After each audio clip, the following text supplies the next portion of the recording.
يسعد لي صباحكن وكل أوقاتكن يا رب. كيفكن؟ شو أخباركن؟ إن شاء الله تكونوا بألف ألف خير.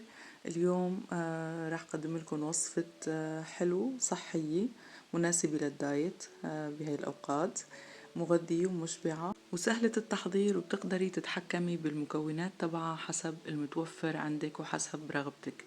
بس قبل ما نبلش بالوصفة وعدتكن أحكيكن عن نفسي أو أعرفكن عن نفسي أكثر، فإذا حابين تعرفوا عني أكثر تابعوني لنهاية الفيديو. بنهاية الفيديو راح أعرفكن عن حالي أكثر للصبايا اللي ما بيعرفوني، واللي لسه مو مشتركين بالقناة بتمنى تشتركوا بالقناة إذا أول مرة بتتعرفوا على قناتي، وأكيد تعليقاتكن الحلوة بتسعدني ورأيكن كثير بيهمني، فلا تنسوا اللايك، وعم بستنى تعليقاتكن ورأيكن. وهلأ خلينا نبلش. الوصفة هي تمرية بالشوفان والمكسرات. طبعا كلنا بنعرف انه التمرية بتنعمل بالبسكوت السادة. بس بما انه الوصفة رح تكون صحية 100%، فأنا حاولت دخل فيها كل شي مكونات صحية بقدر اني دخلها.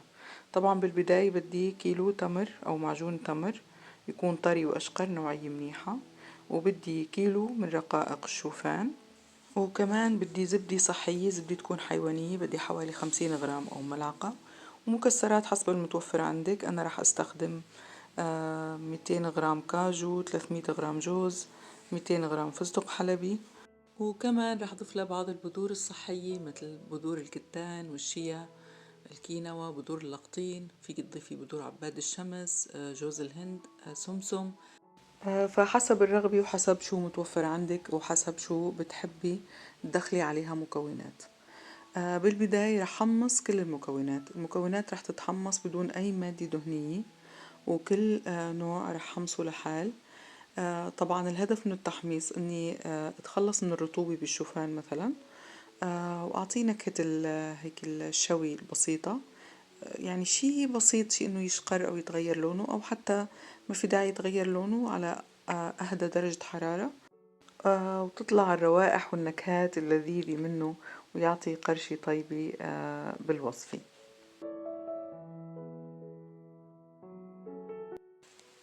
وبنفس الطريقة بدي حمص الكاجو والجوز والفستق الحلبي. فيك تستخدمي كمان البندق، اللوز، الفول السوداني إذا متوفر عندك. بنفس الطريقة بنحمصهم هيك تحميصة خفيفة لتطلع كل الرطوبة منهم وتصير الحبة تقرش، وهيك بيكونوا جاهزين للخطوة التالية. الحلو بهالوصفة انك فيك تتحكمي بمكوناتها، فيك تكتفي بالشوفان مع العجوة والزبدة لحالهم بدون اي اضافة ثانية.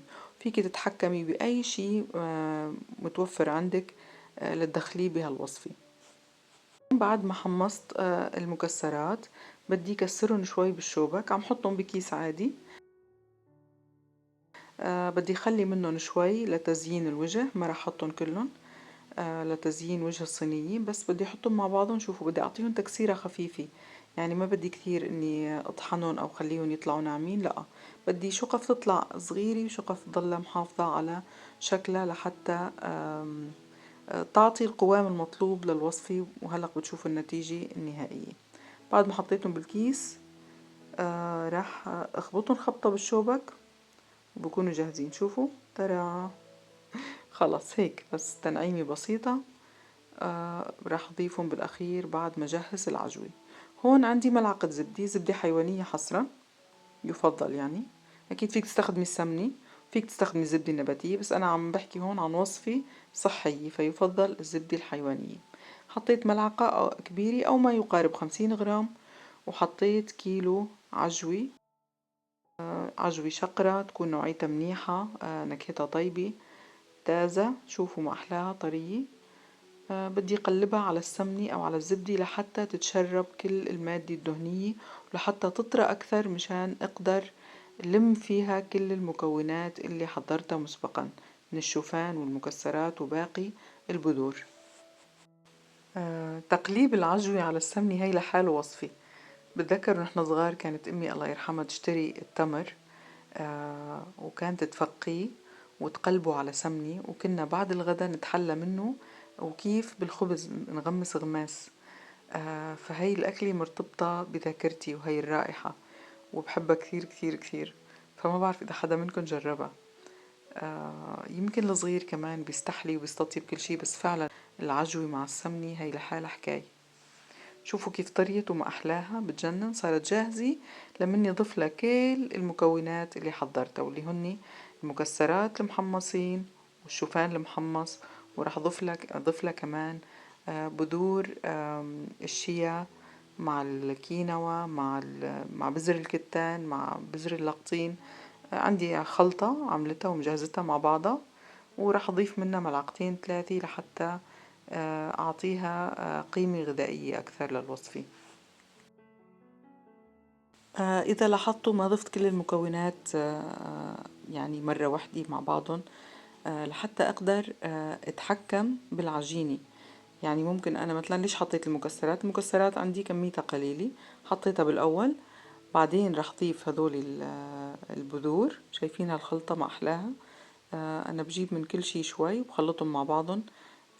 بدخلها على السلطة، بدخلها أحيانا على المخبوزات، وكمان لهيك وصفة ممتازة أو لأصابع الجرانولا. فعم ضيفهم معي وبحرك لحتى ضلني أتحكم بالعجينة، لحتى أعرف بتاخد كل الكمية أو لا. طبعا هي أكيد بتاخدهم كلهم، بس كمان يعني الواحد دائما يضيف بالتدريج لحتى نحن نقدر نتحكم بالوصفة، مو الوصفة تتحكم فينا.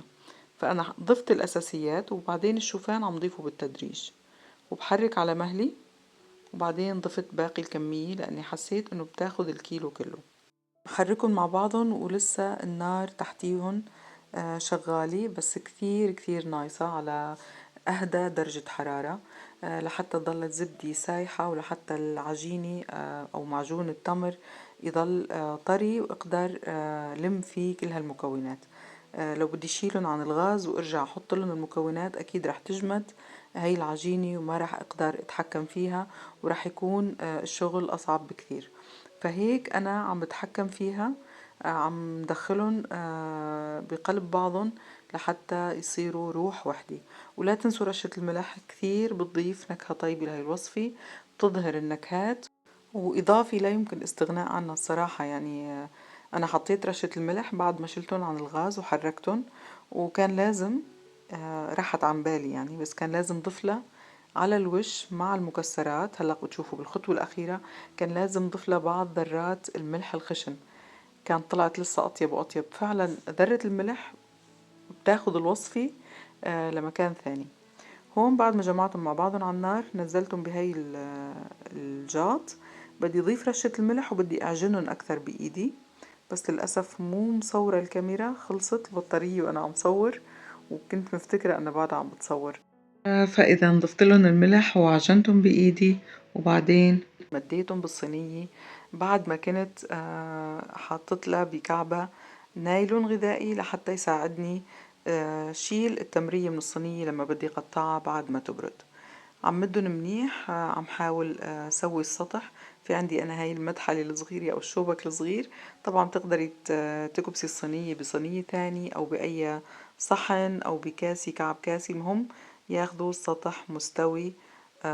وبنتركهم لحتى يبردوا شوي.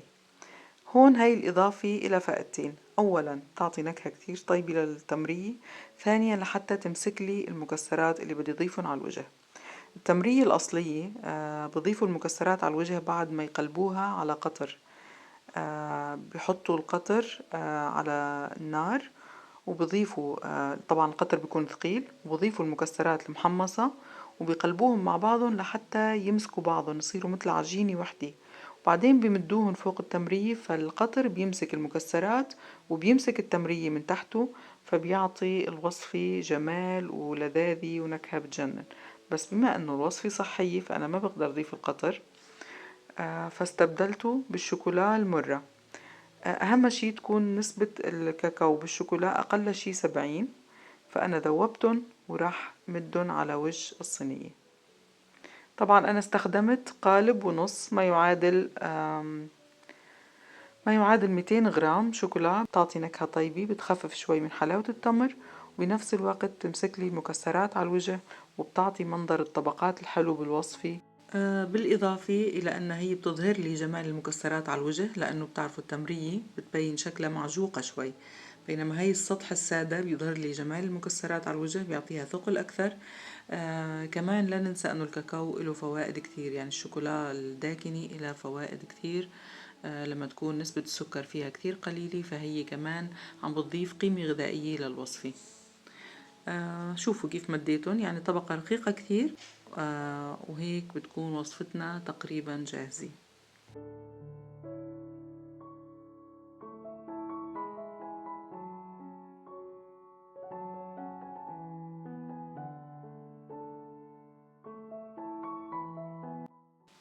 بس خلص توزيع المكسرات رح احطها بالبراد شي ساعتين تقريبا لحتى تبرد ولحتى يجمد الشوكولا ويمسك هالمكسرات اللي على الوجه، وبعدين رح قطعها. انا رح قطعها على مربعات صغيرة بما اني عاملة دايت هالفترة، منشان اقدر اتحكم بالكمية اللي بدي اكلها. فانا اذا اكلت مربع واحد باليوم بكون منه تحليت، ومنه اخذت مواد غذائية، ومنه عطاني طاقة، وكمان مشبع، يعني بحسسك بالشبع، وبتحسي بالاستمتاع انه انتي مو محرومة من شي وعم تاكلي كل شي. فالوصفة رائعة بكل بساطة، يعني من اروع الوصفات اللي ممكن واحد يستخدمها اثناء الدايت.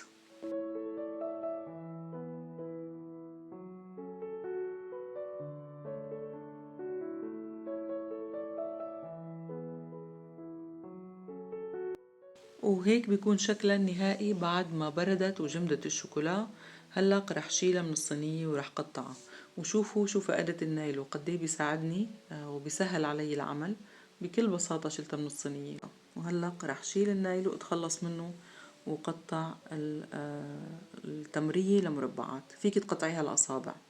طبعا هاي الوصفة حلاوتها انه مو بس للدايت، كمان هي صحية، يعني كثير حلو نطعمي أطفالنا حلو صحي، عم ياكلوا، عم يستفيدوا، عم يستمتعوا بنفس الوقت، عم يتغذوا. فكثير حلو انه نعود أطفالنا ياكلوا الأكل الصحي ويحبوه ويتعودوا عليه. وخصوصا هلا بتشوفوا بعد ما يتغلف مبين شكله مغري مثل أي قطعة شوكولا عم يشتريها الطفل من السوق. فبهي الطريقة رح يحبوها ورح يرغبوا ياكلوها بدون ما يعذبوكي، وبنفس الوقت انتي مطمنة وعارفة شو عم بتطعمي ولادك.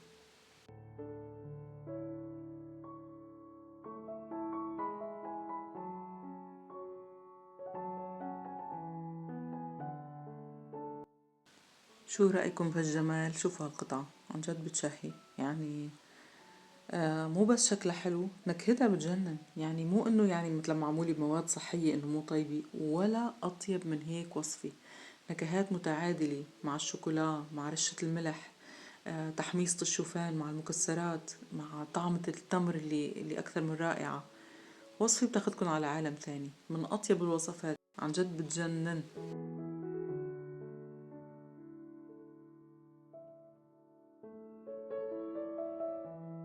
تشوفوا إذا تغلفت كيف بيكون شكلها. يعني مستحيل ابنك يشوف هيك قطعة مغلفة وما يقولك ماما طعميني منها، لأنه شكلها مغري، نكهتها على أطيب وأطيب. الشوكولا فيها بيعطيها فخامة، طبعا فيك تستغني عنه بس فعلا بيعطي إضافة رائعة. فبنصحكم تجربوها، بكل بساطة من أروع الوصفات، رائعة جدا. بتمنى تكونوا حبيتوا الوصفة، وبتمنى تجربوها لأنها تستحق التجربة. طبعا يفضل نحفظ هاي الوصفة بالبراد بما أنه فيها شوكولا، لأنه الجو تغير وممكن تسيح الشوكولا أو تفقد قوامها الحلو. فأنا عم حطهم بمطبقية وبدي أحفظهم بالبراد. ومثل ما وعدتكن رح أعرفكن أكثر عن نفسي للصبايا اللي ما بيعرفوني. اسمي رابعة، مواليد 79، طبعا سورية الأصل. جيت على ألمانيا مع بناتي بسنة 2017 عن طريق لم الشمل.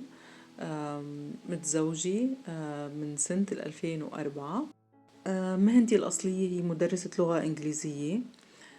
درست حوالي 15 سنة بسوريا بروضات وبمدارس. بعدين لما عطيت بروضات حبيت الأطفال وحبيت أتعمق أكثر بهاي الفرع. فقررت أدرس بفرع رياض الأطفال، تعليم مفتوح. بجامعة دمشق. سجلت وبلشت داوم، طبعا كنت متزوجة وكانوا بناتي عندي. بس كانت فترة حلوة هيك، كنت عم بعمل شي عن حب. بس للأسف بسبب الظروف بسوريا ما قدرت كمل بسبب الغلاء المعيشي، فدرست سنتين وتركت. بس طبعا ما راحوا خسارة، استفدت منهم بعدين بألمانيا. وبعد فراق دام سنتين ونص وأخيرا التقينا ببرلين سنة 2017. يعني كانت فترة حلوة، تعرفنا على ألمانيا، على جمال الطبيعة بألمانيا، شفنا إيجابيات ألمانيا. بس بعدين بلش الجد، صار لازم نفهم شو عم بصير حوالينا، نعرف نتعامل بهالبلد. فبلشت الصعوبات. هون كان لازم فورا اني التحق بكورس اللغة. واللغة الألمانية مثل ما أغلبكم بيعرف إذا مو الكل إنها من أصعب اللغات بالعالم، وخصوصا إنه نحن بسوريا ما كنا نسمع شي باللغة الألمانية. مثل ما بتعرفوا يعني اللغة الإنجليزية واللغة الفرنسية آه، كنا نسمعها بالأخبار بالأفلام. أما الألماني عبث، يعني أنا شخصيا ولا مرة سمعت شي باللغة الألمانية على التلفزيون. أنا بعد ما عرفت أنه قرب لم الشمل عندي، حاولت أني أحضر يوتيوبات عن اللغة الألمانية، تعلم اللغة الألمانية. كمان عملت دورة بسيطة لتعلم مبادئ اللغة الألمانية لحتى لما أجي على ألمانيا ما أنصدم، وإنه يكون كل شي بالنسبة إلي غريب. فهي المبادئ البسيطة كثير ساعدتني أول ما أجيت.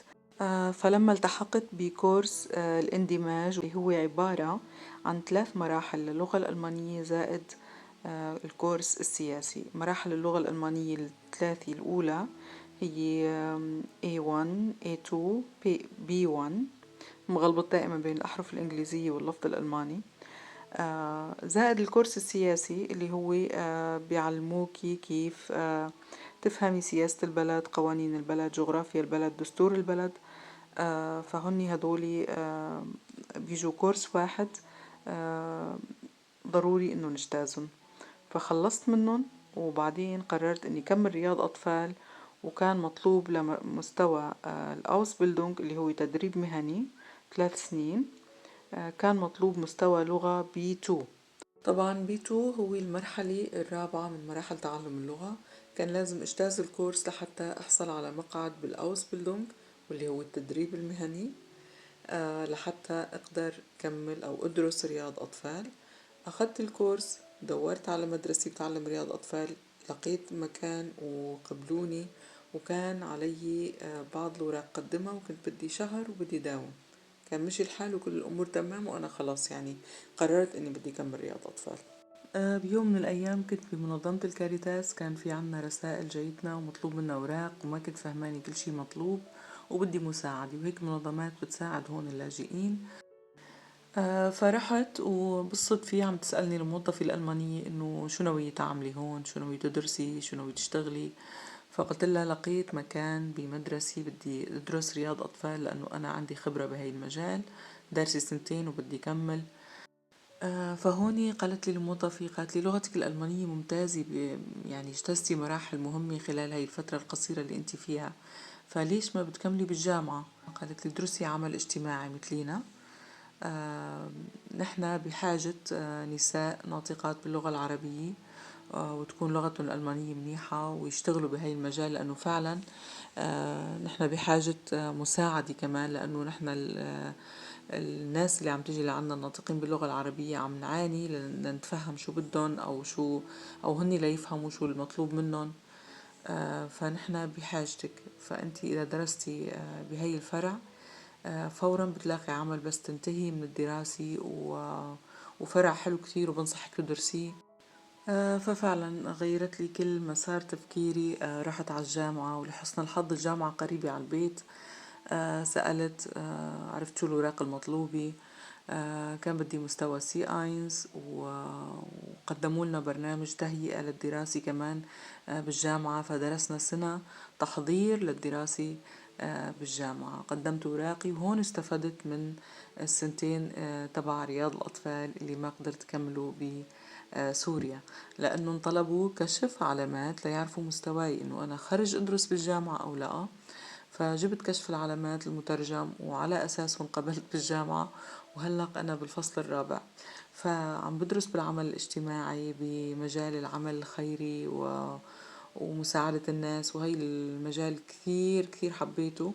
بس للأسف الموضوع مو سهل أبدا، يعني امرأة بعمري، تخطيت 40، عندي بنتين، وفتحت قناة اليوتيوب، ودراسي بلغة غير لغتك، واللغة الألمانية كثير معقدة وصعبة. فالموضوع بياخد كثير وقت مني. في عنا وظايف لازم نقدمها، دوامي بالجامعة أحيانا صباحي ومسائي، أحيانا مسائي والصبح أونلاين أو العكس. فكثير عم ياخد مني وقت. حتى التحضير للامتحانات مو إنك أنت عندك مادة بتقري وبتروحي تقدمي الامتحان، لا، التحضير للامتحانات هو عبارة عن مشاريع، فأنت بدك تحضير للمشروع الواحد شهر أو شهرين لحتى تقدميه. فالموضوع أبدا أبدا مو سهل، وبده جهد ووقت وتعب كتير. كرمال هيك عم قصر بحق قناتي، وما عم نزل فيديوهات أسبوعيا، عم بتأخر لنزل، مع أنه كتير كتير بحب القناة. وأنا على فكرة من هواة الطبخ من لما كنت صغيرة، فعم اشتغل شغلي كتير بحبها، ومتمنية عن جد أنه قناتي توصل لأكبر عدد من الناس، لأنه فعلا هي الشغلة عم بعملها بكل حب. بس أكيد لما أتفضل أكثر رح نزل فيديوهات أكثر، ورح أعطي وقتي لقناتي أكثر من هيك. فمشان هيك بتمنى دعمكن، بتمنى تتفهموا ظرفي إني ليش ما عم نزل دائما، مع إنه كثير بحبها للقناة، وكثير بحب تعليقاتكم، بحب تفاعلكم، عم تشجعوني، عم تعطوني دعم معنوي كبير. فكرمال هيك سامحوني على التقصير. بتمنى انه ما تكونوا مليتوا من الفيديو، لانه صار طويل شوي، واضطريت كرر لقطة البجعة اللي عم تسبح بالبحيرة لحتى اقدر احكي اكثر. ان شاء الله تكونوا استمتعتوا، ان شاء الله تكون عجبتكم الوصفة. بحبكم كثير، وبتمنى تضلوا بخير على طول. واستنوني بوصفات قادمة. باي باي.